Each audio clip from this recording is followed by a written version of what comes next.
Hello everyone, and welcome to The Sims lore. Today, we're exploring the Cook and Atkins households. This is a story about a corrupt politician, his money-hungry wife, their misunderstood daughter, and the live-in esthetician. There's a lot of drama here, and like the household bio puts it, a lot of dirty laundry in this one, and I'm on a mission to find out what exactly is going on. So grab your snacks and detergents and let's go. Your snacks are separate to your detergent. Please don't eat detergent. Don't forget to like and subscribe if you enjoyed this. Alright, let's get straight into the video. Let's firstly take a look at the Cook household. The household bio reads, "There's a lot of dirty laundry in the Cook household. Jeffrey and Lady maintain the appearance of a married couple but can rarely stand the sight of each other. Lady is more interested in facials than FaceTime with her impressionable teenage daughter Elspeth. Will Elspeth turn out okay with her mother's esthetician Cressida Wells as her only confidant in a dysfunctional household? Let's firstly take a look at their house more closely. The Cooks live at 2110 Edgewood Road in a home called Off-White House, whose description reads, "Owning the best house in a moderate neighborhood is generally considered a poor investment, unless you're a politician who must live among his constituents." The house is really close to the public school, but still a little bit on the outskirts of Bridgeport. Let's have a look at the house more closely. I've been to plenty creepy houses in The Sims, but this one is really unsettling. It really doesn't feel like a home.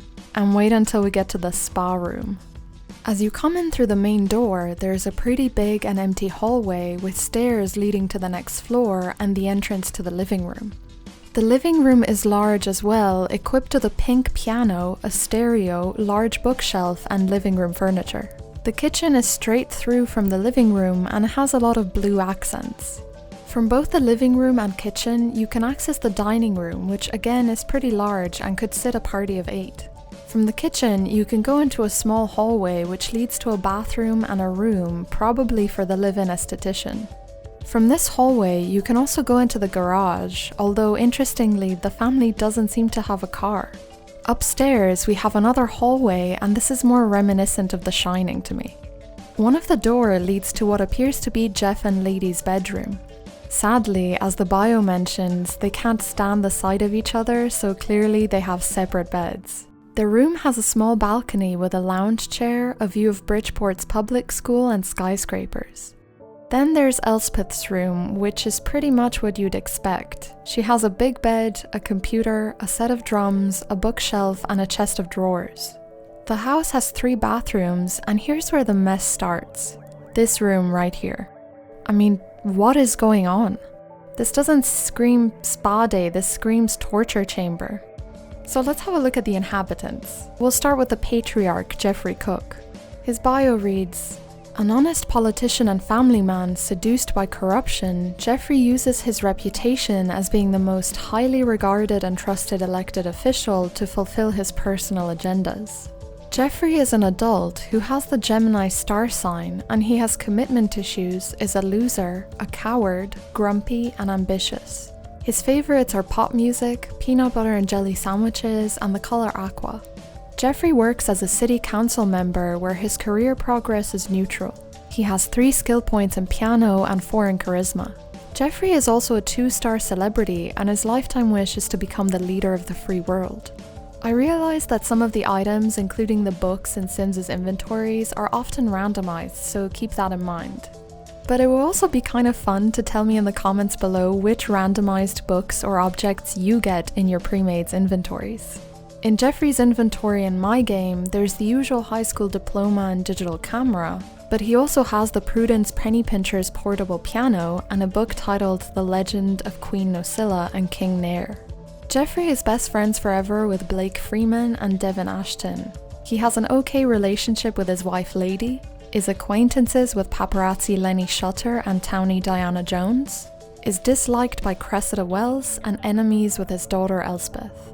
Jeffrey has no living relatives of his own in his family tree. I wonder, what's this corruption and personal agendas the bio mentions? Does he keep the campaign donations to himself? Whatever's happening, he's a loser and a coward, so stealing money would be hard to pull off, but more on that later. Let's have a look at his wife, Lady Cook.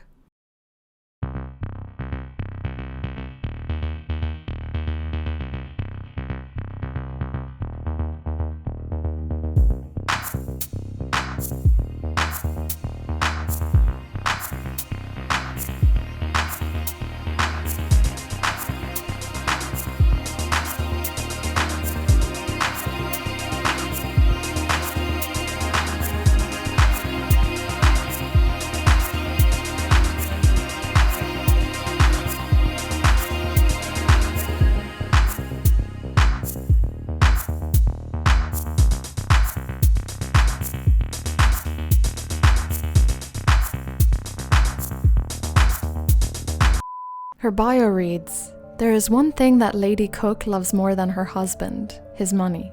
When she's not busy being pampered by the family's live-in spa specialist, she can be found in downtown shopping at the fanciest stores." Lady is an adult who has the Leo star sign, and she is neurotic, neat, dislikes children, is a snob, and a coward. Her favourites are classical music, autumn salad, and the colour yellow, and her lifetime wish is to become super popular, but she's not even close to fulfilling it. She does have 2 friends out of 20 though. Lady has 1 skill point in piano and 2 in mixology. She is good friends with 3-star celebrity Alan Stanley, has an okay relationship with her husband Jeffrey, dislikes Cressida, the live-in spa specialist, and is enemies with her daughter Elspeth. Lady is unemployed at the start of the game, and in her inventory she has the usual high school diploma and digital camera, and she also carries a Prudence penny pincher portable piano and a book called Passive Plays That Pay, which seems fitting for her since I assume she's very passive aggressive and uses that against everyone around her. Despite her bio mentioning that Lady likes her husband's money, they only have 5,000 simoleons in cash, therefore her spending spree might actually put them in a pretty bad situation financially. Personally, I would have made her a couch potato as well, since most times at the start of the game she wants to join a career of some sort, and I don't really think that fits her personality. Lady has a deceased relative, her mother Jacqueline Chamberlain, who is buried in Bridgeport's Eternal Rest Cemetery. Jacqueline, as most other deceased Sims, doesn't have a bio. She was an Aquarius and a loner, over-emotional, a perfectionist, and charismatic. Her favourites were classical music, grilled cheese, and the colour white. She had 1 skill point in athletic and 8 in cooking. Her lifetime wish was to become the leader of the free world, just like Jeff. She also died of drowning. If the family home had a pool, I would have deduced that Jeff had something to do with it. However, even if they did, a lot of things wouldn't add up for murder to be a theory. Jeff being a coward and a loser is one of the things that doesn't add up, so him trying to murder Jacqueline would really backfire. Interestingly, we can see that Jacqueline died as a young adult, even though Lady appears to be her friend. Considering that Lady is an adult, her mum Jacqueline must have died when Lady was a baby. So again, the theory about Jeff goes straight out the window here. As there is no father present in the family tree, we might never know what really happened to Lady after her mother's death. Maybe she had another family member somewhere else. Considering her mother must have been in the political career and Lady ended up marrying a politician, I don't think she was struggling in her early life, but we might never know for sure. So let's have a look at Jeffrey and Lady's daughter Elspeth Cook. Her bio reads, "Elspeth is not happy with the greed and corruption that her parents conspire in. She promises to one day redeem her family name. Elspeth is a teen who has the Virgo star sign, and she hates the outdoors, is a vegetarian, a daredevil, and hydrophobic. Her favourites are indie music, the colour black, and tri-tip steak. I'm guessing veggie steak, hopefully. She's best friends forever with Jet Atkins, good friends with Cressida, distant friends with teen Peyton Suzuki, and enemies with her mother and father. Elspeth is a high school student with an overall grade of C, and she has 2 skill points in logic and 6 in drums. In her inventory, there's the usual umbrella and digital camera, but she also carries the Marvin Beats drum kit and a book titled BT's Beauty Guide to Bots. I mean, I thought she had a drum kit in her room. I mean, how many drum kits does someone need? Okay, now let's have a look at Lady's live-in esthetician and Elspeth's confidant, Cressida Wells. Her bio reads, "Cressida is the Cook family's personal live-in spa specialist. She's not blind to Jeffrey and Lady Cook's shenanigans."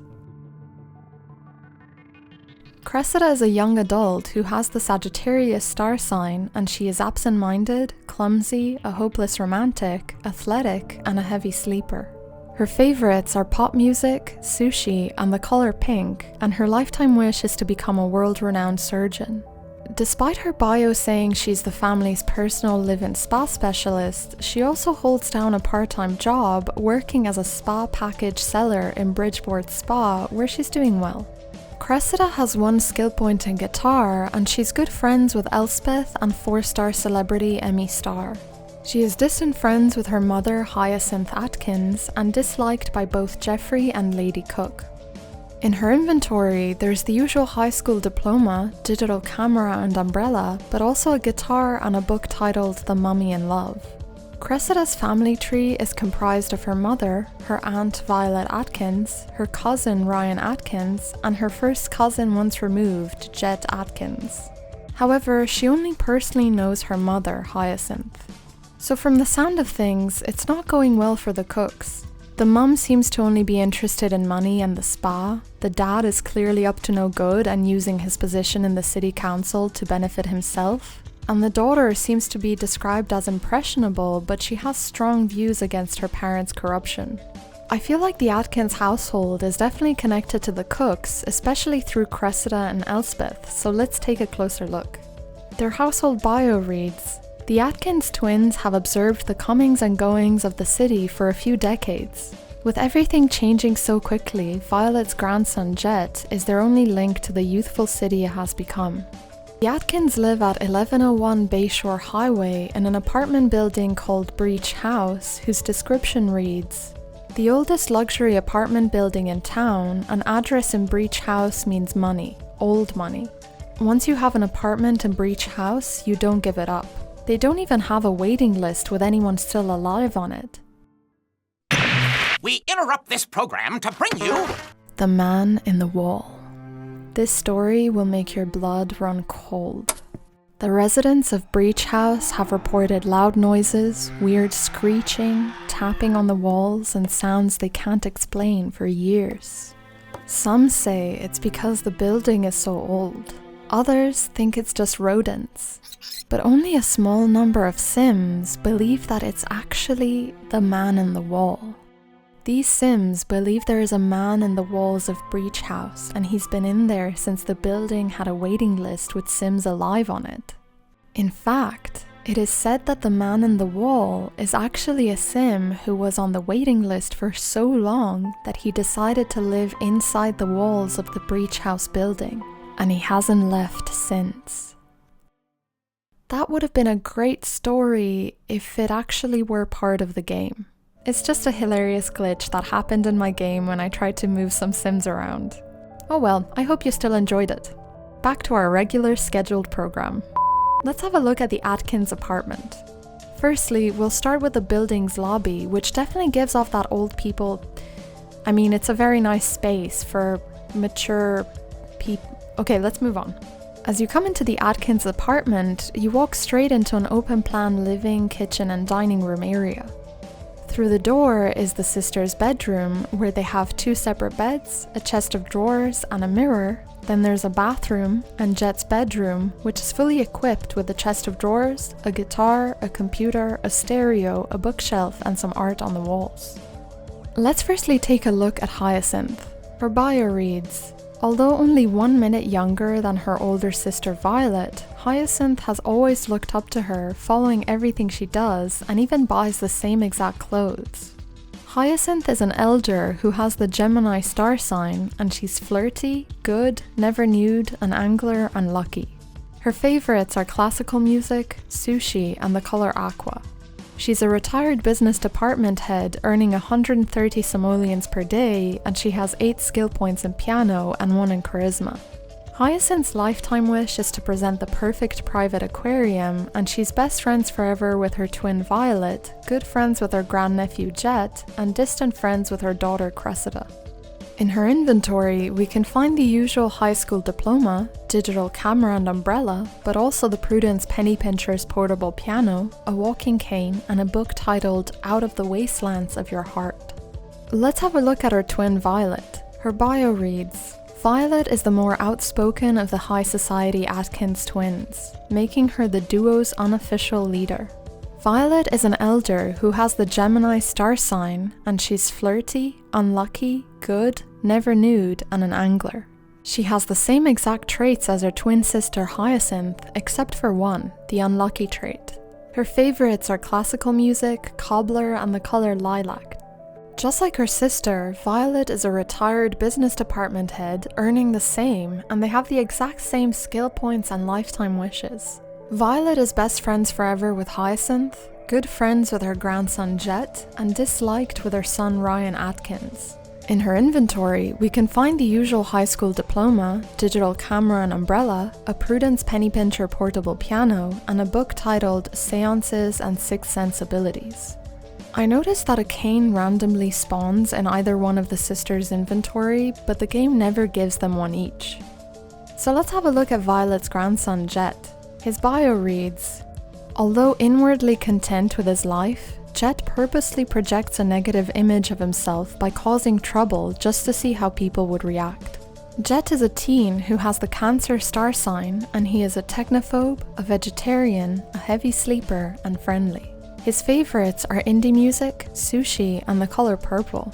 Jet is a high school student with an overall grade of C, and he has 1 skill point in piano, 3 in painting, and 1 in bass. He is good friends with his great aunt Hyacinth, best friends forever with Elspeth, good friends with his grandmother Violet, and distant friends with his dad Ryan. In his inventory, we can find the usual digital camera and umbrella, but also a bass, a Prudence penny pincher portable piano, and a book titled Do Plumbots Dream of Electric Goats?, which is based on the book by Philip K. Dick called Do Androids Dream of Electric Sheep? I haven't read it, but I'm absolutely obsessed with the show Philip K. Dick's Electric Dreams, which is based on short stories by him, and I highly recommend it. It's really similar to Black Mirror, so if you're into that, you'll love this show. Not sponsored, but I wish. Okay, let's get back to The Sims. I know Jet's bio says that he's somewhat of a troublemaker, however he's not a daredevil, which would cause teen Sims to get into more trouble than others. I guess you as the player can keep up with his personality description and keep him causing trouble. Like, for example, toilet paper the principal's office and get caught.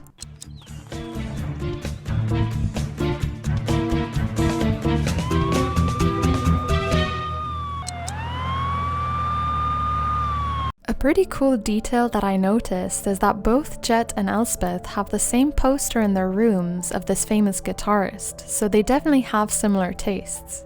They also have similar tastes in terms of food as well, because both have dishes containing meat in their favorite foods despite being vegetarians.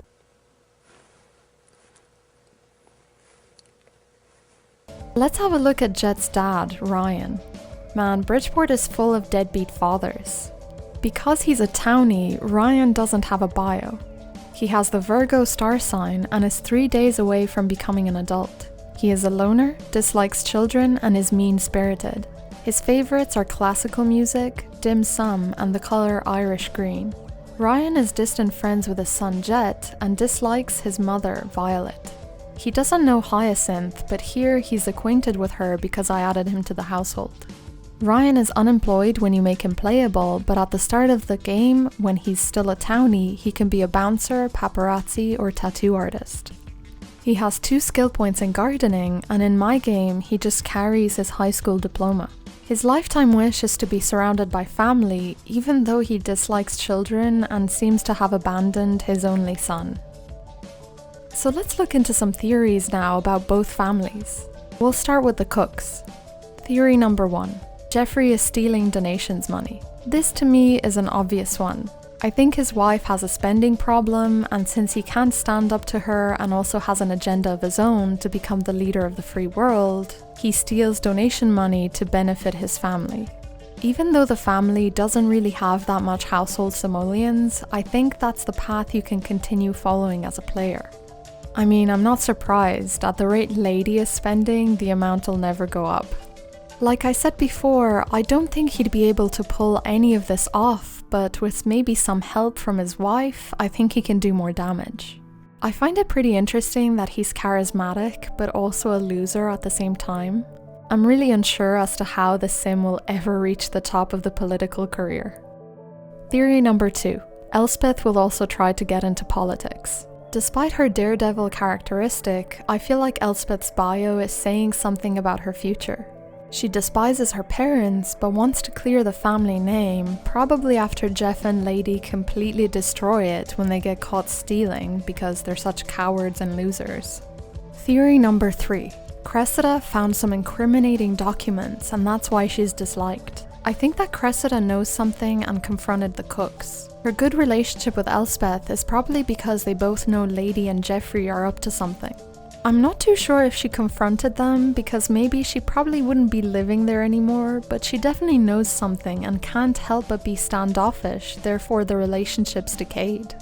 Let's move on to the Atkinses. Theory number 1. Ryan abandoned everyone to have another family. Considering his lifetime wish is to be surrounded by family, but he hates children, he might have lied to himself again, thinking this time will be different. That happens all the time. I mean, look at Ruben. It's a pretty popular life path here in Bridgeport. A thought crossed my mind at some point that Jet could be the famous guitarist in the posters that both Elspeth and him have in their rooms. So here's theory number 2. Jet is the famous Sim from the Sims 3 first look trailer and posters. Right outside the Atkins building, there is a poster of the same guy. Jet's guitar is not the same, but they look very alike, and as he got more famous, he might have upgraded. Okay, maybe they don't look that similar, they just seem to have the same haircut, but I'll take any reason to show off this announcement trailer where he got featured, because it still gives me goosebumps, and back when it came out, I would rewatch it all the time to get ideas on how to play. Also, when I found out you could actually become a celebrity in the base game, and Sims would come up to you and ask for autographs, oh my god, those were the days. I would love to know what you guys looked forward to the most from The Sims 3 before it came out. If you didn't know of it back then, what's your favorite base game feature now? But yeah, I think Chet would totally want to make it big in Bridgeport once he grows up. Maybe he's based on Chet Atkins, who is also known as Mr. Guitar. I don't really see Jet as a country music player, but his name and future career prospects might be inspired by Mr. Guitar. I'm really curious what you guys do with Jet, if you play with him at all. What about the cooks? What about Lady? Does Elspeth deserve a better life by emancipating herself and moving out? Or would she maybe move in with Cressida? Or maybe Jet? I could definitely see them together. Maybe her and Jet could form a band or something. I honestly love these households and I have a blast being a corrupt politician. The stories you can tell with these households is amazing. I love that Jet could be Elspeth's love interest, or just have them grow up together, form a band, be roommates, go out. I love this household. I'm going to play with them right now. Let me know if you're playing any pre-mades at the moment. I'd love to know who. Alright guys, there you have it. Lots of info on the Cooks and Atkins households. I'd like to thank my patrons Olivia McSwain, Negative Dana, Papa Khan, Leo Thompson, Artsy Flashback, Nathan Lim, Caitlin Luigi, Mr. Netch, A Wild Kitty Cat, Keitajan the Arcane Archer, LaBelle, Carolyn, Andreas, Whitney, VHS, Sarah S, and the Theatre Artist. Thank you guys so much for supporting my channel. That's it for today's video. Thank you all so much for watching. Please like the video if you enjoyed it and let me know your theories in the comments below. Follow me on Twitter and Instagram for more lore and updates. I'll see you in my next video. Bye!